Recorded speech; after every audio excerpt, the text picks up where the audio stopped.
ವಿದ್ಯುತ್ smart meter ವಿಚಾರದಲ್ಲಿ ಸಾಕಷ್ಟು ಚರ್ಚೆಗಳು ನಡೀತಾ ಇದ್ದಾವೆ. ವಿದ್ಯುತ್ ಸ್ಮಾರ್ಟ್ ಮೀಟರ್ ಅಳವಡಿಕೆ ಕಡ್ಡಾಯ ವಿಚಾರಕ್ಕೆ ಈಗ ಗವರ್ನರ್ ತಾವರ್ ಚಂದ್ ಗೆಹ್ಲೋಟ್ ಅಂಗಳಕ್ಕೆ ಈಗ ತಲುಪಿದೆ.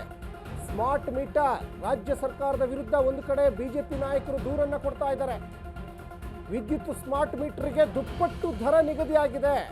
ನಮ್ಮ ನೆರೆಯ ರಾಜ್ಯಗಳಿಗೆ ಕಂಪೇರ್ ಮಾಡಿದರೆ ಕರ್ನಾಟಕದಲ್ಲಿ ಸಾಕಷ್ಟು ಈಗ ದರ ನಿಗದಿ ಮಾಡಿದ್ದಾರೆ. ಅಶ್ವಥ್ ನಾರಾಯಣ್ ಮತ್ತು ಧೀರಾಜ್ ಮುನಿರಾಜು ಈಗ ಕಂಪ್ಲೇಂಟ್ ಅನ್ನು ಕೊಟ್ಟಿದ್ದಾರೆ. ಸ್ಮಾರ್ಟ್ ಮೀಟರ್ಗೆ 9,900 ರೂಪಾಯಿ ನಿಗದಿ ಮಾಡಿದೆ ಸರ್ಕಾರ.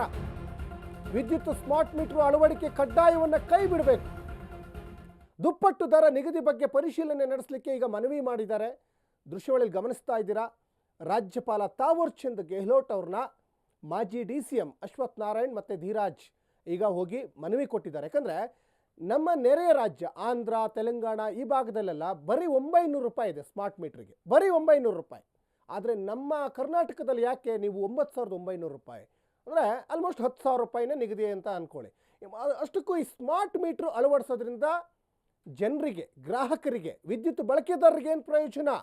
ಇದನ್ನು ಕೂಡ ಈಗ ವಿದ್ಯುತ್ ಇಲಾಖೆ ಇದ್ರ ಬಗ್ಗೆ ಒಂದು ಕಂಪ್ಲೀಟ್ ಆದಂಥ ಡೀಟೇಲ್ಸನ್ನು ಕೊಡಬೇಕಾಗ್ತದೆ. ಈ ಹಿಂದೆ ಸ್ಮಾರ್ಟ್ ಮೀಟ್ರ್ ಇರಲಿಲ್ಲ, ವಿದ್ಯುತ್ ಉರಿತಾ ಇದೆಯಲ್ವಾ, ಆದರೆ ಈಗ ಯಾಕೆ ಅಂದರೆ ಇದು ಈಗ ನಾವು ಫೋನಿಗೆ ಯಾವ ರೀತಿಯಾಗಿ ಪ್ರೀಪೇಯ್ಡ್ ರೀಚಾರ್ಜ್ ಮಾಡ್ತೀವಿ ಅದೇ ರೀತಿಯಲ್ಲಿ ಮೊದಲೇ ನಮಗೆ ಎಷ್ಟು ಬೇಕು ಕರೆಂಟು, ಒಂದು ತಿಂಗಳಿಗೆ ಎಷ್ಟು ಬೇಕು ಅದನ್ನು ಮುಂಚೆನೇ ರೀಚಾರ್ಜ್ ಮಾಡ್ಕೊಳ್ಳುವಂತಹ ಒಂದು ವ್ಯವಸ್ಥೆ ಅಂತ ಒಂದು ಕಡೆ ಹೇಳ್ತಾ ಇದ್ದಾರೆ.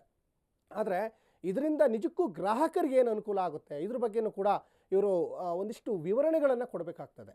ಸುಮ್ಮನೆ ಏನೋ ಸುಲಿಗೆ ಮಾಡೋ ನಿಟ್ಟಿನಲ್ಲಿ ಮಾಡೋಕ್ಕೆ ಹೋಗಬಾರ್ದು. ಇನ್ನು ಬೆಸ್ಕಾಂ ವ್ಯಾಪ್ತಿಗೆ ಒಳಪಡುವ 8 ಜಿಲ್ಲೆಗಳಿಗೆ ಈಗ ಸ್ಮಾರ್ಟ್ ಮೀಟ್ರು ಕಡ್ಡಾಯ ಅಂತ ಒಂದು ಕಡೆ ಈಗ ಬೆಸ್ಕಾಂ ಈಗ ಆರ್ಡ್ರ್ ಮಾಡಿದೆ.